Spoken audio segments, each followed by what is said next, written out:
Bonjour, je vais procéder au tirage de relations pour chacun des signes du zodiaque. Il vous parlera d'une relation à l'autre, c'est pourquoi votre signe solaire peut parler d'une relation avec un proche, et c'est votre ascendant, votre lune. Pour certains, c'est même Vénus qui parlera plus spécifiquement de votre relation amoureuse. Il y aura trois cartes d'oracle, le mystical chaman, développant ce que la relation est actuellement dans votre vie. Puis je tirerai des renseignements supplémentaires au sein du steampunk. Les cartes développeront votre position, celle de l'autre, la configuration de la situation telle qu'elle est posée par l'oracle puis développée par le tarot. Si vous vous reconnaissez dans cette relation et que vous souhaitez en apprendre plus, la suite de ce tirage avec des informations sur ce qui pose problème, sur ce qu'il faut favoriser, est accessible via Vimeo. Vous pouvez cliquer sur le lien dans le menu déroulant du titre et ça vous permettra d'accéder à cette autre partie du tirage qui, elle, sera payante. Prenez le temps de vous centrer à présent. Soyez serein, laissez vos peurs, vos fardeaux s'éloigner. Les cartes vont vous donner des outils qui vous permettront de progresser. Ayez confiance, c'est votre capacité à faire le meilleur choix qui doit s'exprimer. Alors prenez du temps pour vous, prenez grand soin de vous. Et je l'espère, les outils que je vais développer vous serviront dans l'avenir. Merci de m'avoir écouté. Je vais procéder au tirage. Voici donc votre tirage de relation pour ce mois de janvier, Amis Verseau. Au centre du tirage, vous avez la carte du témoin, entourée par la montagne sacrée et l'eau.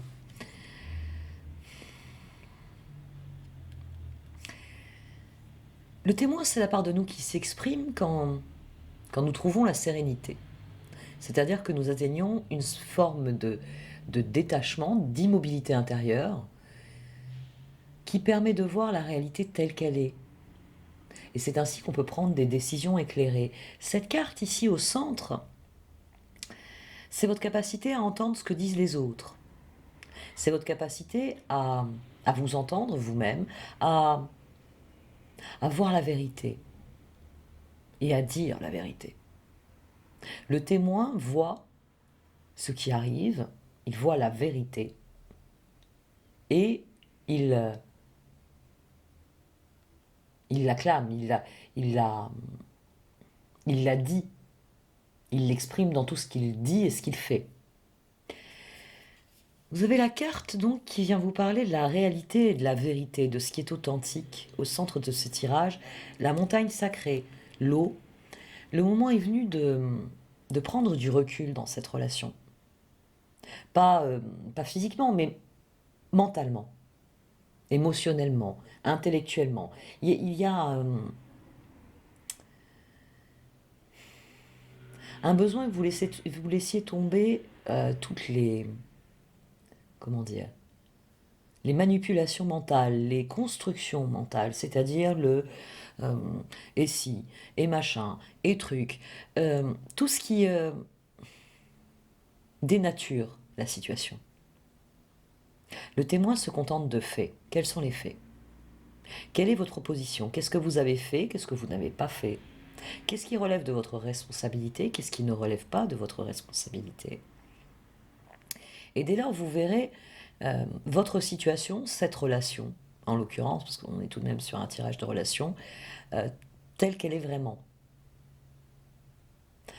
Vous aurez, comme le témoin idéal dont pourrait rêver la justice, quelqu'un qui voit les choses et qui ne les interprète pas, qui les voit pour ce qu'elles sont. C'est ça qui est important, d'autant plus que vous avez le symbole purificateur dans la médecine et vous avez l'ascension sacrée de la montagne dans l'invitation.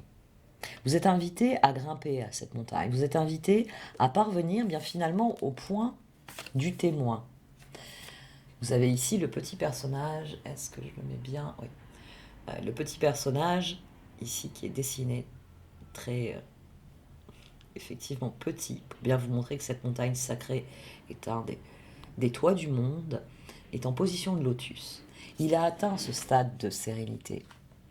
Vous devez voir la relation telle qu'elle est, la situation telle qu'elle est.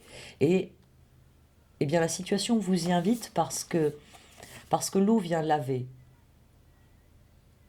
l'eau vient purifier l'atmosphère et faire tomber tout ce qui empêche de voir la vérité telle qu'elle est. Parce que le témoin, il ne peut voir ce qui se passe que si sa vision est claire. Si devant les yeux, il a des petites mouches qui sont en train de danser, qu'elles soient de vrais animaux, par exemple, ou que ce soit euh, des illusions, vous savez, comme quand on jette des confettis au visage de quelqu'un, il va fermer les yeux. Et 2 secondes après, il se rappelle plus, mais qui c'est qui m'a fait ça? Vous perdez euh, contact avec la réalité. C'est un bref instant, mais c'est quelque chose qui arrive fortuitement dans la vie. Voilà, par exemple, vous êtes au carnaval, tout ça approche ici à Nice, même s'il est devenu une horreur merdique sans nom.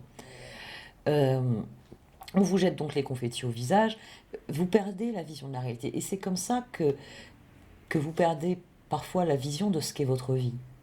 C'est-à-dire que des gens vont vous jeter au visage des paroles, des reproches. euh, les faits vont s'enchaîner d'une manière, vous ne voyez pas les conséquences, vous n'arrivez pas à trouver pourquoi il arrive ça. C'est toutes ces petites, oui, confettis que vous lance la vie au visage et qui font que vous n'êtes pas attentif à ce qui se passe réellement. Vous n'êtes pas attentif parce que, par exemple, un autre exemple, si vous êtes au volant et que vous recevez un appel, votre attention sur la route ne sera pas la même parce que vous ferez un très mauvais témoin à ce moment-là. Vous serez déjà occupé à deux choses. Vous serez occupé à deux choses, à discuter et à conduire. Dans les deux cas, vous êtes un mauvais témoin. Vous n'êtes pas pleinement dans la conversation parce que est-ce que je vais passer rouge? Non, c'est bon, vert, je passe. Oui, oui, je t'écoutais, je te disais. Euh, et de la même manière, vous n'êtes pas un bon conducteur. Parce que quand vous dites à l'autre, oui, oui, je t'écoute, oui, tu as raison, oui, il faut qu'on en discute, il faut qu'on règle ça. Oui, tu vois, moi j'ai fait ci, j'ai fait ça, toi tu en es où? Et votre attention sur la route, elle est où? Un témoin, c'est quelqu'un qui réellement est dans cette position-là. Une personne qui est sereine, qui sait que tout ce qu'elle dit est vrai, tout ce qu'elle a vécu est vrai, et qui, acceptant la totalité de la réalité, peut réellement avoir une vision claire sur le monde qui l'entoure et sur les possibilités qu'il vous offre. Parce que c'est ça aussi, la montagne sacrée. Il s'agit de faire un pèlerinage pour développer votre vision personnelle, vos perspectives sur la situation, mais c'est pour que, à terme, lorsque vous arriverez à ce stade où vous verrez la réalité telle qu'elle est, ce qu'est le temps présent pour vous, vous pourrez tirer des enseignements de ce que vous avez vécu et vous pourrez décider de manière éclairée de la vérité que vous avez à dire, du chemin que vous avez à suivre. L'eau, c'est le symbole de la purification, la régénération. C'est aussi le symbole des catastrophes. Je parlais tout à l'heure de Nice, un peu plus loin, c'est plus vers Grasse, c'est Cannes. Il y a eu de très grosses inondations. L'eau a tout emmené. Elle a noyé la vie des gens. Parce que l'eau a ce pouvoir-là, d'effectuer un nettoyage. Alors c'est vrai que parfois ce nettoyage est très mal vécu, et d'autres fois, c'est un nettoyage qui est souhaitable. Et ici, c'est le cas. C'est la carte de la médecine. C'est un encouragement à vivre une espèce de baptême, qui va de pair finalement avec cette sérénité que vous êtes invité à trouver. Il s'agit de vous débarrasser de tout ce qui émotionnellement vous empêche de voir la réalité telle qu'elle est. Tout ce qui intellectuellement vous en empêche. Et, il s'agit de voir le potentiel de votre existence dans son entier ici. Le témoin, la montagne sacrée. Et l'eau vient vous rappeler que suivre le courant, laisser les choses se faire, ne pas aller contre la nature, ne pas aller contre l'univers, est le meilleur moyen bien, de faire cette ascension, de devenir ce témoin. C'est c'est de vous que je parle parce que on est dans un tirage de relations, c'est vrai, mais il va falloir les cartes suivantes pour vraiment déterminer vous, où vous vous trouvez et où se trouve la personne. Mais ce tirage étant centré sur vous, peut-être le moment est-il venu de proclamer certaines choses dans dans votre vie, dans votre relation. Peut-être que le moment est venu de dire je suis dans une relation avec cette personne. Là, je parle, si c'est par exemple une relation qui démarre, peut-être que vous devez gravir la montagne d'annoncer à votre entourage que vous avez rencontré quelqu'un et que votre réalité désormais c'est celle-ci. Peut-être que vous devez dire au revoir à quelqu'un, voir eh bien, la réalité de la situation avec cette personne et, euh, et purifier l'atmosphère afin de savoir ce que vous êtes encore appelé à vivre avec cette personne. Le témoin, dans un tirage de relation au centre, en vous disant de prendre du recul, forcément vous place sur le devant du tirage. Vous devez prendre du recul, vous devez faire un chemin. Peut-être devez-vous le faire ensemble. Peut-être que le moment est venu de parler avec l'autre de votre relation, de ce que vous en attendez l'un et l'autre, de se débarrasser de ce qui pèse sur la relation, pour développer eh bien, ce que vous avez réellement envie de vivre ensemble. Qu'une fois que vous aurez pris du recul et vraiment dit ce que vous avez à dire sur la relation, vous pourrez écouter l'autre, parce que c'est ce que fait le témoin. Le témoin ne prend pas parti, c'est pas un avocat, c'est pas un juge, c'est un témoin. Il dit les choses et il entend ce qui se dit. Et une fois que vous serez parvenu à on va dire cet échange, vous serez sur le toit du monde parce que l'un et l'autre vous aurez rétabli la communication. L'eau dans le tarot, c'est les sentiments. Peut-être qu'il est temps de faire une déclaration d'amour à la personne avec laquelle vous partagez votre vie. Peut-être que vous devez prendre du recul pour vous apercevoir que eh bien, cette personne est sur la face sud, vous êtes sur la face nord, et que vous aviez convenu de vous retrouver en haut, mais ça ne va pas être le cas. Parce que,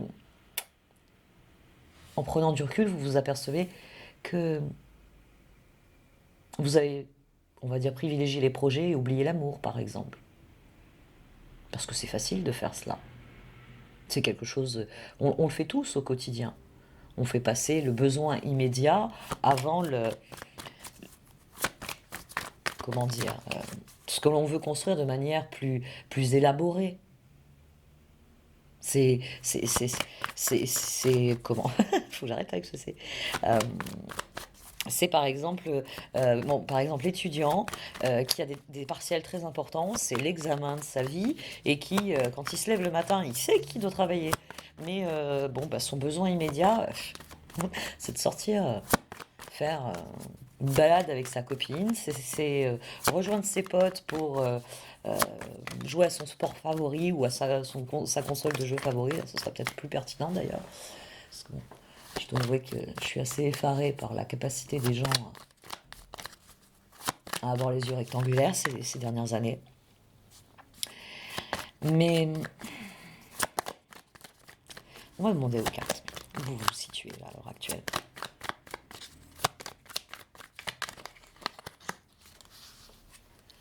Ah oui, le 5 d'épée et le 5 de bâton. Vous vous êtes battu, mais vous avez perdu. Vous avez perdu une bataille.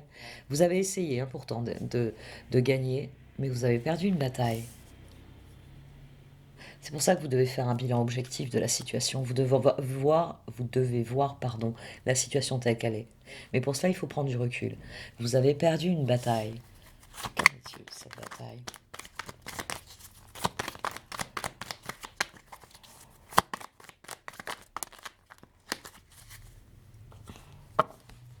Le chariot. Mais pourtant, ah oui, vous avez perdu une bataille, mais bizarrement, vous en êtes très heureux. Ça vous a permis d'avancer. Ça vous a permis d'avancer. Peut-être que vous avez mis l'autre en échec.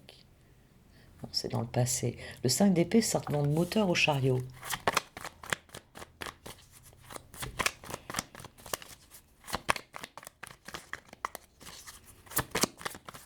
Vous avez perdu une bataille, mais vous êtes tout de même parvenu à avancer par rapport à cette situation. Le roi de Pentacle, la reine d'épée. Tiens. Vous avez acquis un nouveau statut. Peut-être êtes-vous arrivé à remporter la guerre. Vous avez perdu une bataille, mais... Non, vous espérez remporter la guerre. Le roi de Pentacle, il est au pouvoir. Et là, on a à nouveau... On avait la reine de bâton tout à l'heure et la reine d'épée. Le magicien. Vous avez perdu une bataille, mais à l'heure actuelle, vous entendez bien retrouver le contrôle. Pour le coup, ça m'intrigue. Vous ne semblez pas être en train de faire de l'introspection comme le suggèrent les cartes d'oracle. C'est peut-être pour ça d'ailleurs qu'elle vient de vous le suggérer. Elle vient de vous dire que c'est très bien de vouloir avancer, mais l'autre, la mort aussi.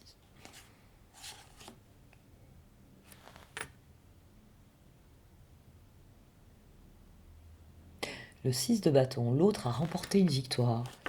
Et vous avez à nouveau la reine d'épée, mais cette fois... Ah si, il y a encore... L'autre a remporté une victoire. Les énergies étaient très lentes au début de ce tirage, et maintenant il y a une espèce de pression pour que ça aille plus vite.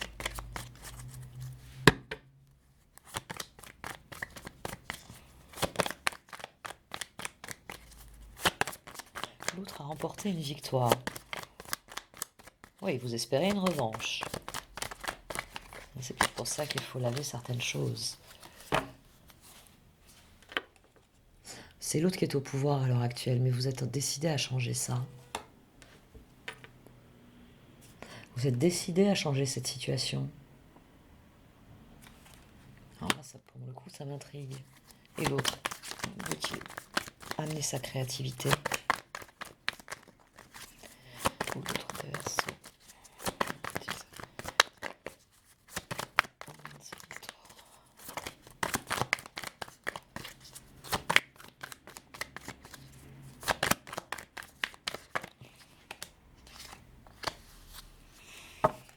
Le 9 d'épée. Les décisions difficiles. Alors là, pour le coup, ça m'intrigue. Vous avez subi une défaite, mais cette défaite sert votre cause. Vous pensez que c'est quelque chose qui va vous permettre de devenir le roi de Pentacle. Et l'autre a remporté une victoire, mais sa créativité qui a sans doute assuré cette victoire se retrouve bloquée par le 9 d'épée, par les cauchemars, par les peurs. Ces cartes-là viennent nous parler de contrôle de la situation.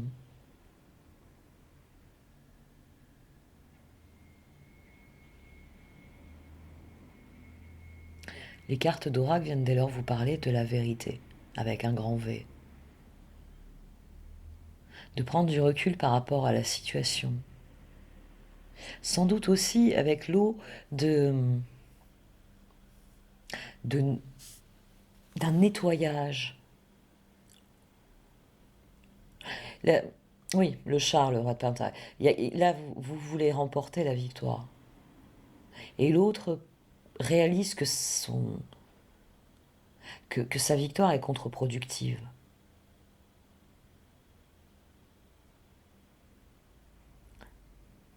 Oui, il y a eu une opposition frontale. Et l'autre regrette déjà d'avoir gagné. Mais vous êtes décidé à reprendre le contrôle de la situation. Le roi de Pentacle, c'est le patriarche, c'est celui qui décide. Il est moins tranchant que le roi d'épée, mais c'est un homme d'affaires impitoyable.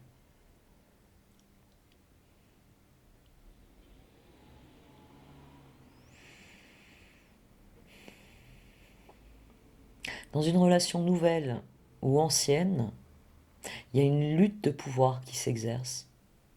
C'est pour ça que les cartes vous disent de prendre du recul, pour voir les choses telles qu'elles sont. Sans doute pour comprendre, eh bien oui, quels sont vos sentiments réels vis-à-vis de cette personne. Pourquoi vouloir lui imposer votre...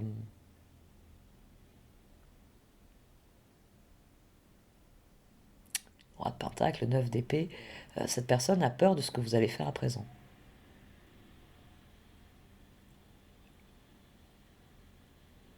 Oui.